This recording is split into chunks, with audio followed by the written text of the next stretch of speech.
It's a lot to process still. It really is. And the most annoying thing is I don't know what the hell the UNC Tar Heel football team is going to look like this fall. No, because every conversation we're having about North Carolina is about Bill Belichick's love life.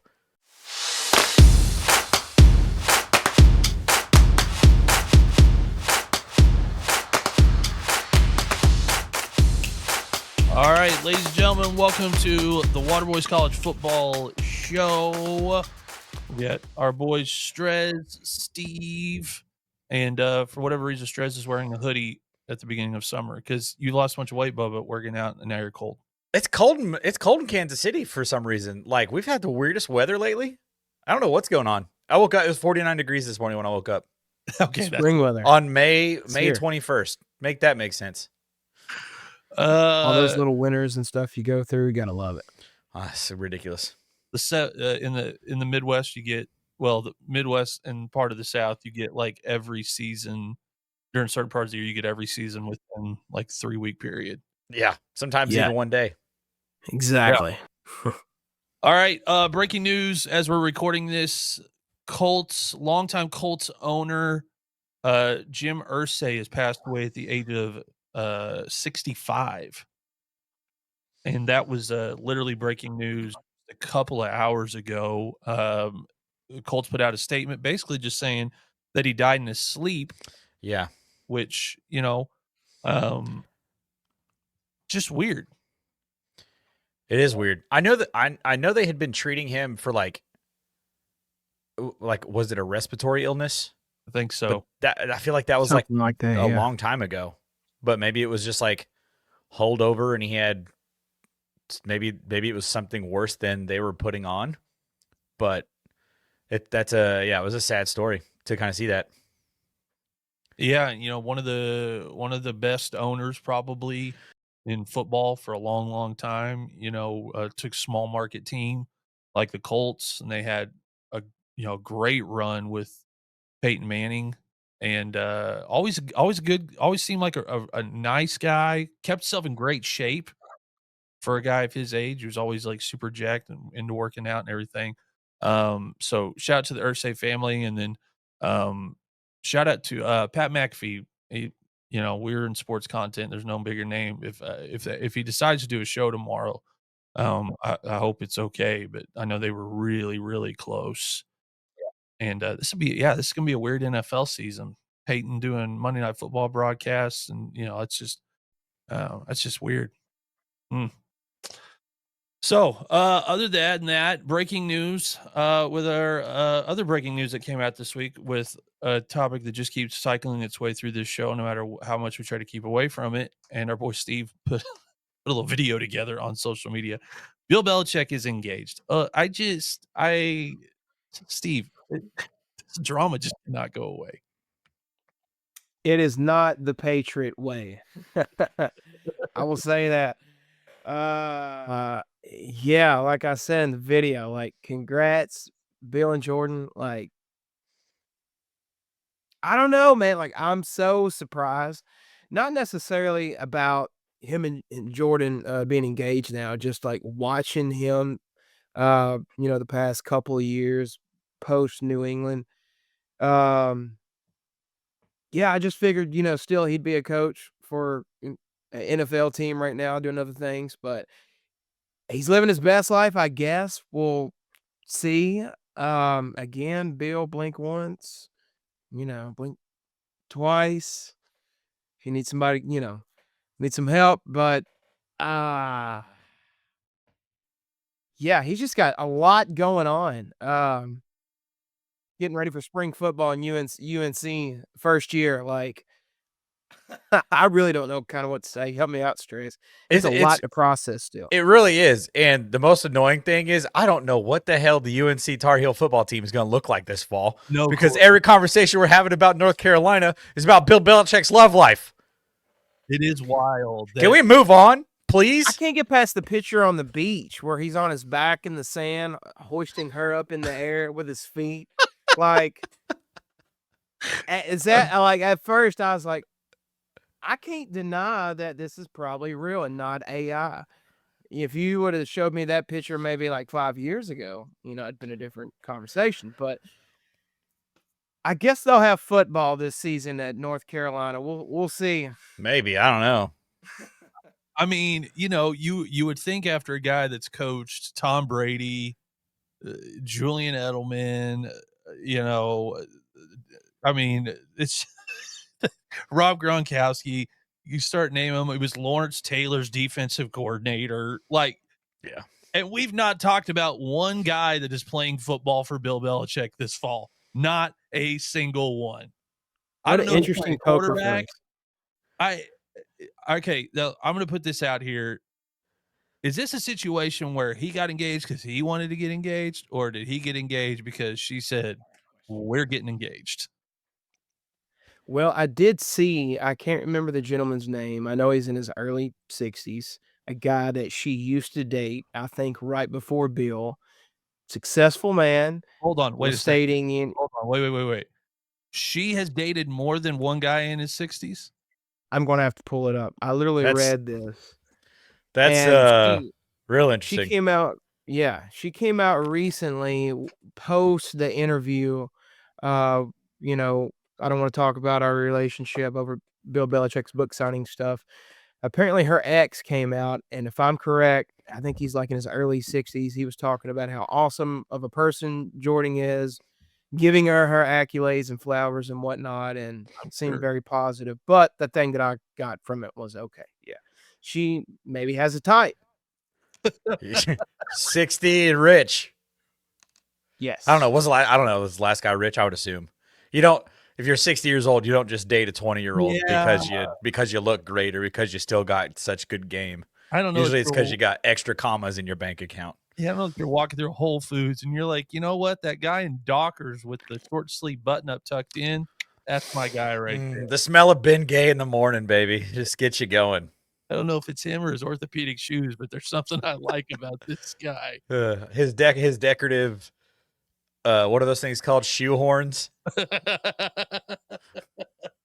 Boys, how I don't know if I should even have looked this up. How Go deep ahead. do y'all wanna get into this? I don't think we got time. The drama, but You yeah, got she dated Joshua L. Zuckerman, a 65-year-old businessman, and he came out that's her ex, apparently, before Belichick came out, making a statement on Jordan, giving her, again, her flowers, accolades, saying how great of a person she was, etcetera. Just saw something else about Bill Belichick's ex asked Jordan Hudson to leave a party, I think, recently that they were at.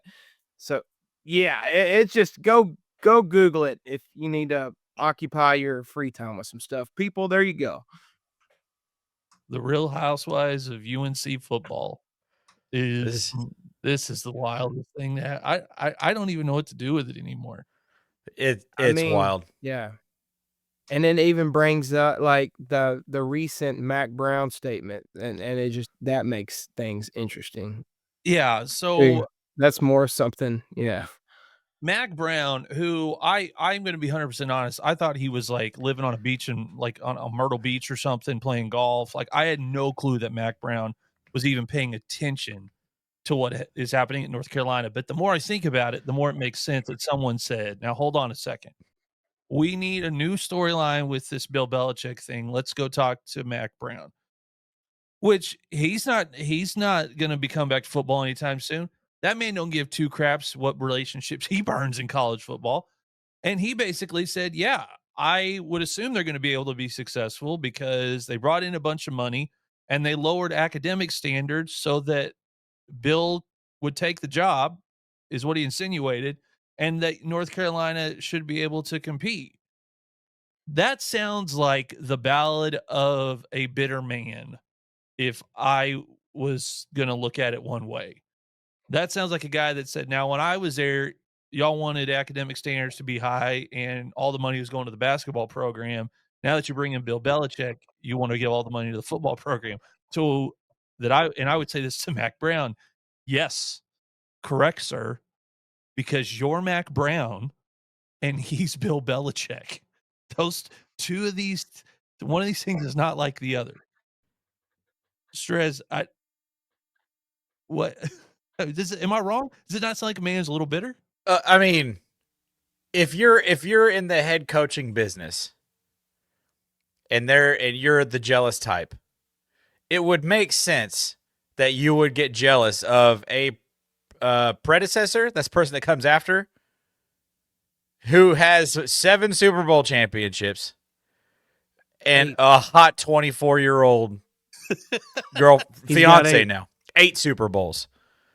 Like it makes sense. And now, like if they are lowering the standards, which may or may not confirm that Rob Gronkowski doesn't have all the crayons in his box, so to speak, but it's just I just had a let me ask you guys this. Sorry to interrupt, but this just kind of made this question just hit my mind, and I want to see what you guys think.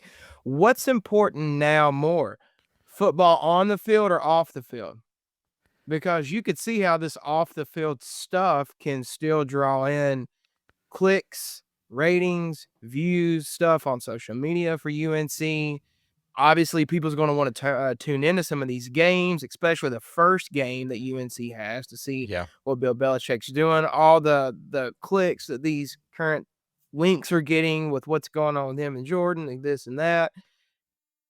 I mean, I could see where, they could profit from some of this hype and some of this buzz in some way. So, yeah, it's interesting. Like, I don't know what's becoming more important for football on the field or off the field stuff. Yeah.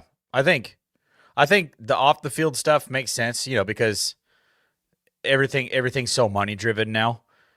Getting eyes on your program as much as you can is one thing, but I don't necessarily see Bill Belichick as the kind of guy that wants to have eyes on his program until That's it's why game none of this time. makes sense. Yeah, and especially when she's, like we're not talking about that, when she's asked questions, when he's asked questions in an interview and she's sitting off to the side. I don't know.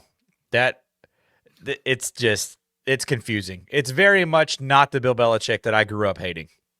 Well, It's the biggest maybe mystery and question mark right now in college Yeah. football. Yeah. well, because you're kind of in a catch-22 at the college football level. You have to pretend they're student athletes, because in a lot of other sports at the collegiate level that are not what I would call the big 4 or the big 5 sports on campus, they are student athletes. The time demand is not the same. The demand on the workload itself is not the same. There's a reason most football players major in communications or marketing or sports management. Like, yeah, for the most part, those guys, they get the song and dance of this. So, but if you truly treated them like student athletes, who would be the first one that their budget would get cut? Science department, liberal arts, because a huge portion of the budgets that come in that are divvied up into your stem cell programs and your liberal arts programs come from the donor and booster driven dollars that come directly through your college football program. Yeah, football even at less successful football schools, football is the sport that still pays for every other sport essentially. Yeah, so And at the major schools, it's paying for new science centers and like all kinds of stuff. So you're absolutely right. it's we've kind of lived in a la land, in a fairy tale world where we're like, they're students first, and you're like, no, really what they are is professional athletes that you've profited off of their labor, in a model that at the time when it was created was never meant to scale to this pinnacle where I mean, I have heard NFL guys say that the NFL practice schedule and time demand was less than what they had in college. And there's a reason NFL guys say, I don't want to be a college coach. You hear it all. 14 padded practices are required in the NFL now in a season. That's it. I mean, it's just college football is a business. And I think the last 3 or 4 years, fans have started to see, oh, this is a business. It just makes me feel good. They wear a name on the front of their jersey that's my hometown, or Yeah. I had an uncle that went to school there, or I was lucky to go to school there. That makes me feel good. I didn't go to the University of the Dallas Cowboys. I get to just pick my fandom there, or I'm inherited into it. I went to school here. My dad or my granddad was a fan or whatever. Yeah. They kind of still feel like, and as a kid that, has grown up around a college town and big time big boy football, they still kind of feel like that they're achievable to kind of get to know. Like you are going to see them walking down campus to get Raising Canes, or you're going to pass by them in the bookstore. Like you get to see those guys, but those kids have been professional athletes since they stepped foot on campus. We just made ourselves feel better that we could call it college football. So, if the more eyeballs you could bring to your program, the more money it makes. It doesn't necessarily have to turn into winning on the field, a la Colorado. So, if you can create buzz and you can bring booster dollars in, it makes more money and it increases enrollment. Well, to be fair, in Coach Prime's first season at Colorado, he did increase their win total by like 600%. So I mean, their bar was real low at it Colorado. didn't take much, yeah. But no, you're right though. But I think like for football fans, the product on the field is more important. You know what I mean? Like obviously, you want the school that you root for to be a good academic school, right? Nobody wants to be the school that gets made fun of for having the dumbest players on the field, But if the dumbest players on the field are putting up 60 points every Saturday, it's more digestible, So I don't know. I feel like, man, that is tough. But I think let me throw this at you, and we can talk about this on the next show. How much more dollars, if you cared about your school and you said, I want to have high academic standards, I want to have great facilities for students, I want to have great dorms, I want us to have the best of everything. How would that change if you decided to say our football program is a for-profit business? What would you be able to do as a football program to scale revenue streams if your football program was a for-profit business and your students that played were employees of the university? I would say if you did it the right way, you're talking about a college football that is on par with any NFL team if you could do it and scale it the correct way. Because the fan bases are still going to be there, and you're going to have places like Tuscaloosa, Alabama, that can pull on a Saturday every bit as many, and sometimes more if you put in the people that are tailgating and down there just for the game. They're pulling in more people than any NFL stadium in the country. They're doing that every Saturday, and that happens at about 18 schools across the America. Yeah. If those were for-profit businesses, how much more money would your school make? But you'd have to suspend the reality of their student athletes, and I think it's really hard for some fans to be able to do that. I think the NIL piece was kind of like we're on the precipice of that with the whole NIL thing, and kind of like the doing away with the amateurism. I think we're knocking on the door of that becoming a reality. And I'm okay with it. Steve, are you okay with it? Will it be college football anymore though? It's essentially professional football at that point. I don't think that there's certain even laws yet in place for some of this, as far as like some of the college athletes essentially becoming, let's say, employees. What are those contracts going to look like? And the dynamic of it, it's a lot of gray area. Um, yeah, it's interesting. It's like, you know, what's more important, the football program and the revenue that it's bringing in, like everything you were alluding to, or academics. I think there's a place for both, but um, essentially, I'm assuming it's the same way in college. You want a high academic score so you can still continue to get funding. But if the revenue that football is bringing in is vastly outweighing the academic funding that you're getting, then carry on as business as usual, I guess. But I guess, like, the future of college football for me is, like, what will that look like if it becomes legitimate, legal, on paper, everything?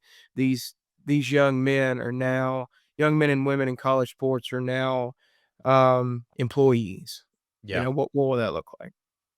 Well, Derek, let me ask you this: as someone who's played college football, I have to believe that if they went to a for-profit model, that the education would still matter to the same amount of kids on the football team as it does now. I was literally just thinking about that like, as Steve was talking through all that stuff. You look at a college football roster, and I mean, I played with we had like 104 guys on our roster, 197. There's plus or minus a margin there. We were a D2 school, so none of us were going pro. But you move that up to like the Division 1 level, where we're talking about these blue chip programs: your Ohio States, your Alabamas, your Georgias, your Michigans, your Notre Dames, your USC's. Those programs have about the same amount of guys that are on the roster. There are 32 NFL teams that have 53 guys on those rosters from all sorts of eras, right? Like all sorts of years. Most players are not going professional. So most players, and I think for the most part, I think guys know that. They know that they don't have the skill level. Like that was one thing that I knew. I was like, you know what? I'm going to call it a day after, I finish my redshirt senior season. I'm going to call it a day. I'm going to hang it up. I'm going to miss playing the sport all my, that I played my entire life, but I'm just not good enough to go to the next level. I'm going to have to get a real job. Maybe I should focus on my education, right? And, hopefully most of the guys on the roster realize that, but so many of them, like when they're 7 years old and they're asked in their second grade class, their teacher's like, what do you want to do when you grow up? They're like, I want to be a professional football player. And it's like, all right, well, can't have a million of you guys saying that because the reality is like, you know, how many rounds are there in the NFL draft? 17 or 7 rounds, 200 something picks. Like that's not a huge successful percentage. So, but I think like outside of that, all of the rest of the school, the people who are actually going to school there for, to get a degree in, business or finance or physics or all that kind of stuff, like they're still going to care as much as they cared in the first place. But if the football program is bringing in more money, like you can send religion kids on archaeological digs out into the ancient Near East, right, where they can like dig up stuff from like the ancient Babylonian Empire, like all that kind of stuff. So I don't know, it's both things in my brain, but at the same time I'm just like, college football is changing a little too fast for my comfort zone, and it's like a scary realization, I think. No, I completely agree. Give the jazz band a free bar tab at There you go. There you go. their titles. Come on, football. Yeah, All right. it's yeah. Last thing we got tonight, NFL. Let's give a shout out to NFL owners for doing something everybody likes. For once. Thank you for saying the NFL players could play in the Olympics for flag football. And in the words of Larry Bird, as he walked in the locker room with the first NBA 3-point shootout, which one of you boys is coming in second place? Yeah, just hand the gold medal over right now. Like, this isn't even... We invented this. I know that everybody says the same thing about baseball. The rest of the world's had enough time to catch up to us in baseball. Yeah. They ain't catching us in American football. It ain't ever going to happen. No. I will say this: where there are some countries, and I've actually been in contact with the guy that runs the New Zealand American football like program over there. So there are some countries that they're not going to be able to compete with us in any way, shape, or form. But I'm not looking to watch the Olympics to watch us compete against them. I'm looking to see if like the team from if a Polynesian team plays an Australian team that has Aussie rules football, what is that going to look like with flags? That stuff does be fun. But so the questions have been all over online. What does it look like?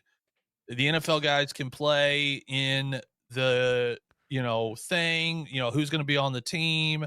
And so I looked it up a little bit. So here's the way that this is structured. The flag football rules are a little bit different than the flag football rules I remember playing as a seventh grader in PE. So, quarterback, 2 wide receivers, 1 running back / wide receiver. and then you get a center who can be a receiver after the snap. So this is basically a like smaller version of 7-on-7 camp. So we're going to put together, each of us, what we think our roster would be for the flag football team for the United States in the 2028 Olympics. 2028 in Los Angeles. American football is being played in the Olympics in America, and they're letting the best Americans Listen, if we play. don't do this at the Rose Bowl, I will riot. They have to. Yeah, I don't want it in SoFi. Don't put the flag football in SoFi. I think swimming is happening. the swimming and diving, I think, is happening at SoFi. There you go. Keep all the track and field and all that stuff. Rose Bowl, we want to American football in the Rose Bowl. So, all right. So, I looked at this roster a little bit differently because this is going to be 2028. So that may change the way that some people, look at who you might pick, because who's good now might not be good then. Yeah. Which one of you guys wants to go first, giving me your roster? Kick us off, Strez. You got this. You might have to you might have to remind me on some of the positions, because I didn't see the piece about like the center and like the running back / receiver piece. So I will say this: your running back has to line up at running back, but he can play wide receiver. Most people have been putting tight ends at center, because that guy's going to be late getting out, because he's got to snap the ball before he can run out to play wide receiver. So a lot of guys have been So we're looking at like 10 personnel, but with a tight end as the snapper. Is what you're saying? Absolutely. Okay, I'll have to think of like a fourth wide receiver then, because I when I was making my roster, I was also doing the rule that they have where only one player can be on its national team per NFL team. So like the Broncos can't have more than one player on the American national team. I was trying to follow those rules when I was putting this together. So at quarterback, I'm taking Kyler Murray. Give me a smaller guy that's super quick, but has the arm to be able to get the ball down the field. I feel like Kyler Murray was the kid plays video games in his free time. He is a video game quarterback, right? It's him or Lamar, and I feel like I'm leaning more towards Kyler at this point. So I've got Kyler Murray at running back or quarterback. My running back, I actually went with a running back here. I'm taking Jahmyr Gibbs. He won me my fantasy league last year. I owe him so much. I lost my fantasy league 2 years in a row, and then I went from worst to first this last season. So thank you so much, Jahmyr. And then I guess at that like tight end snapper position, I'm throwing Brock Bowers out there. I feel like big. That feels like that pick makes perfect sense to me. And then tight end pick, dang it. Yeah, right. Okay. And I'm sure we'll probably have a lot of similar players on our teams too. Because I mean, the wide receivers like Justin Jefferson, Jamar Chase, Tyreek Hill. Like, am I crazy?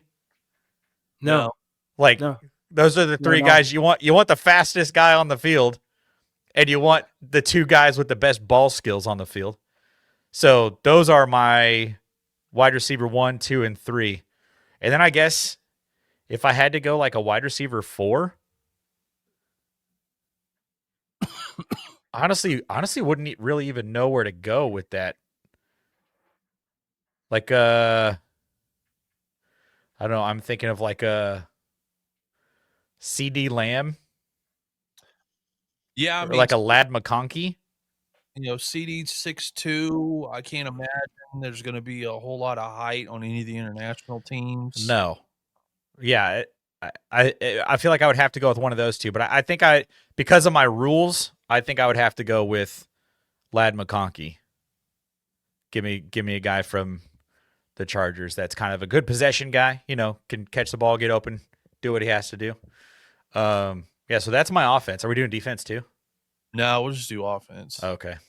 Defense, I think we're just I don't know if I think we could probably tread out anybody from American football on defense, and I don't know anybody in the international level. You're probably right. I just wanted to shout out my boy Patrick Surtain.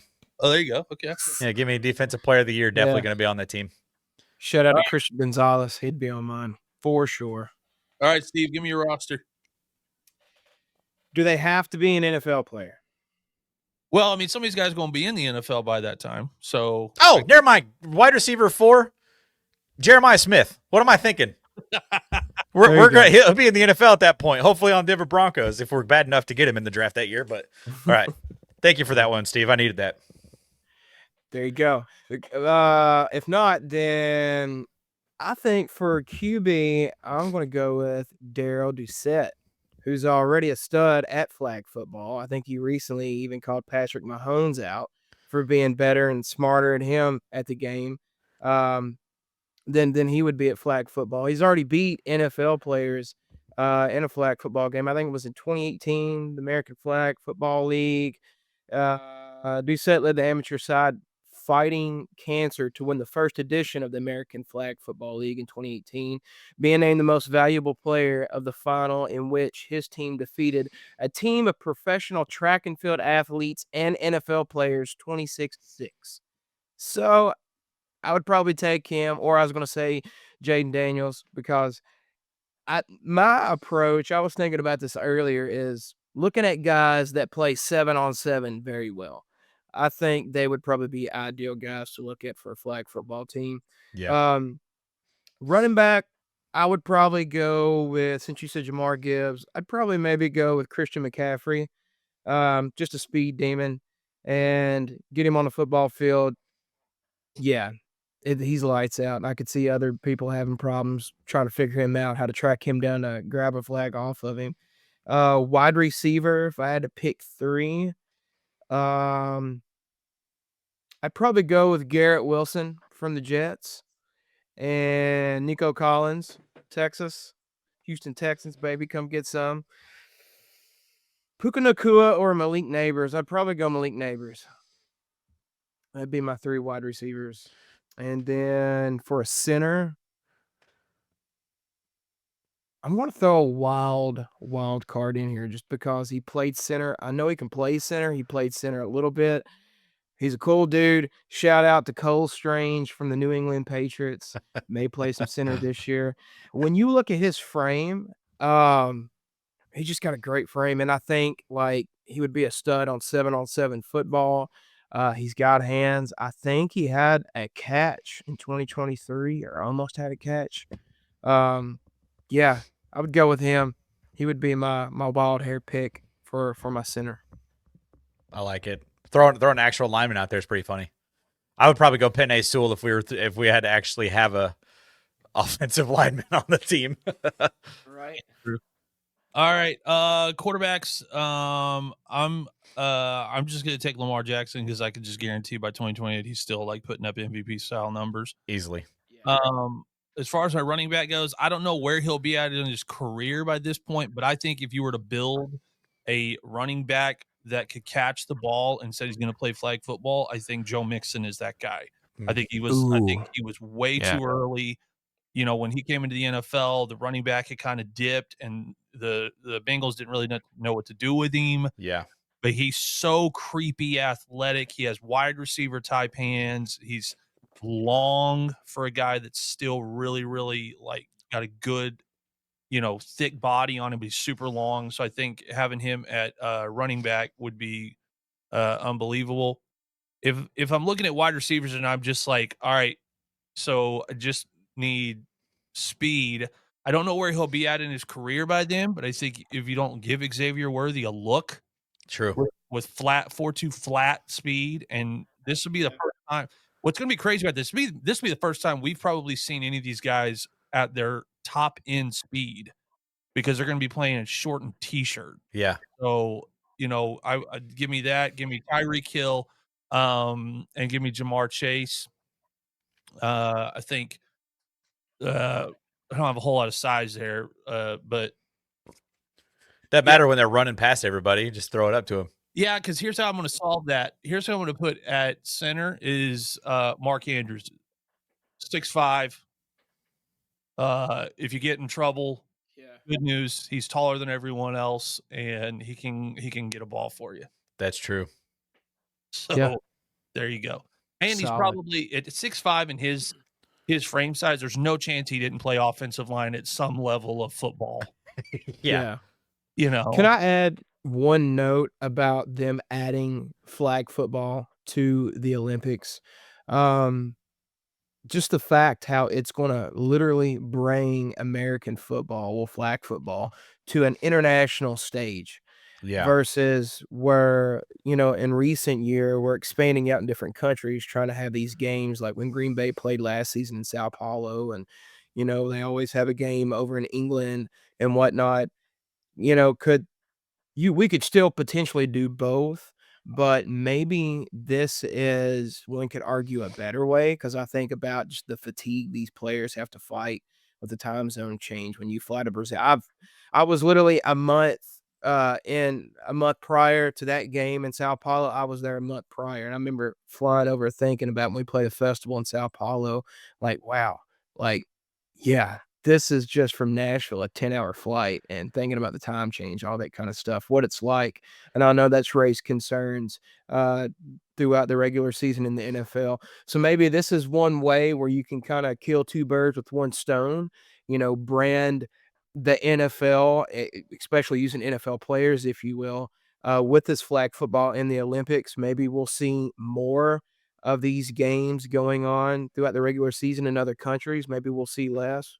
But I think this is a great way to kinda get it out there on an international level for sure.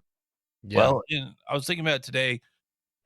Here in the U.S., the NFL is our number one sport. Soccer is the number one sport internationally, but our number one export is NBA basketball. And basketball is become internationally for a lot of countries the number two sport in their country. Yeah. And that all happened because in 1992, the NBA said, we're not sending amateurs to the Olympics, we're sending NBA players. Yeah. And we exported 11 Hall of Famers out and said, go represent the NBA and bring international basketball, bring American basketball to an international audience, even though it already had a little bit of international audience, but the skill differential was so vast. I mean, the famous press conference, they asked Charles Barkley, are you worried about Angola? He said, I don't know who Angola is, but they're in trouble. Like, anybody that plays the U.S. in this Olympics, you're in trouble. You're That not is going to compete. And But then we got lazy for a couple of years and yeah, then and the didn't same get it thing back. could potentially happen here if you said NFL flag football is going to be in the Olympics. You sign a 20-year deal. It may take 20 years, but you get some countries that have played things like rugby and Aussie rules football, and you Yeah. take American flag football, Oh, yeah. and it works. There's a reason we're going to Well, Australia to get all our kickers right now. in Yeah. European countries, there's already a branch off of the NFL, if you will, in European countries. People who's Yeah. played for the NFL, the European League, people who's played in the NFL, coached in the NFL, they're getting work in Germany, other countries like that. So, Yeah. you And I've know, s- yeah, and I played with a guy in college that went over to Austria to play. He was a quarterback, and so he went over to Austria to play professional, like American football in Austria. And he was like, I think he was the only American that was in the league, and he won MVP like 3 years in a row. Like yeah. it's just, I think they actually had a rule at that point where you could only have 2 Americans on your roster at a time. But I don't know if that's still Mm. this, if that's still the same, if that's still the case. But I I'm wonder just if like that that. has changed because I have seen, like, I remember Julius Edelman saying in interviews, like, because he played at Kent State, he's like, my Yeah, chances of getting drafted are obviously very slim. So, what do you do if you don't get drafted? Go play football in Europe.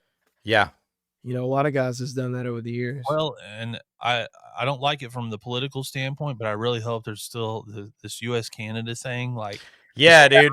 let's carry this another 2 years Let him because drop the gloves get it. metaphorically in a football game too. That'd Pick be up the crazy. flags, baby. Oh yeah, because I mean, listen, CFL is good football.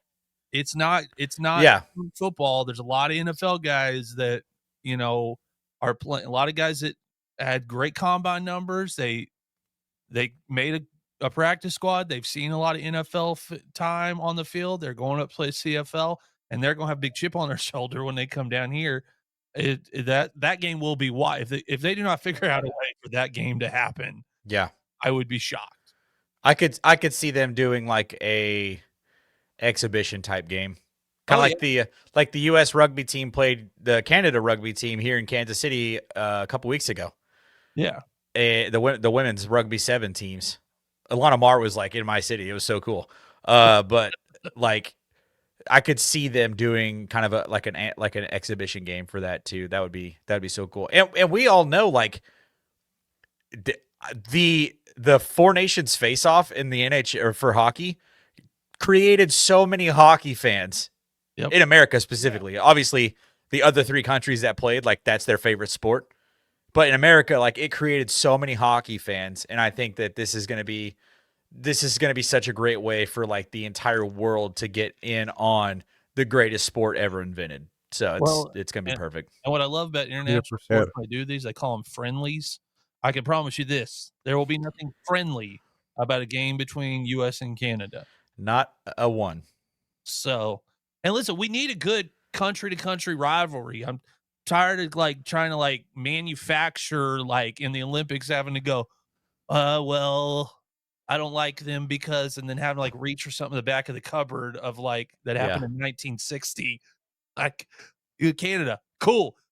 We got a thing we need to finish from the Four Nations face-off. We don't care that it's football. I need rivalry, and I want to punch you in the face. You beat us at your sport. Yeah, exactly. Now we get to beat you at ours. You put them skates down. Dang it. Pick up some cleats. Let's go, son. Yeah. This one's played on dry land in the warm temperatures. Come to LA, man. You boys like his heat in the middle of August. Welcome. Yeah. That's going to be so fun. All right. About out of time for tonight. I promise next week we're going to talk a little more college football. We do have rosters are starting to thin out. Things are happening. We also will talk about it next week about what our expectations will be for Hard Knocks. We do have a team that's going to be on Hard Knocks. Thank you. Shout out Buffalo Bills. We'll talk a little bit about what we think our expectations are for Hard Knocks. And then we have the other Hard Knocks. And remind me, Strez, who's on that one? The NFC East in season. So we'll do a promo for the next, I guess you would call them seasons of Hard Knocks, but they're going to basically be a back-to-back. Yeah, it's like the same NFL season, but 2 separate whatever. Yeah. So that'll be fun. All right. Thank you, boys. Appreciate you.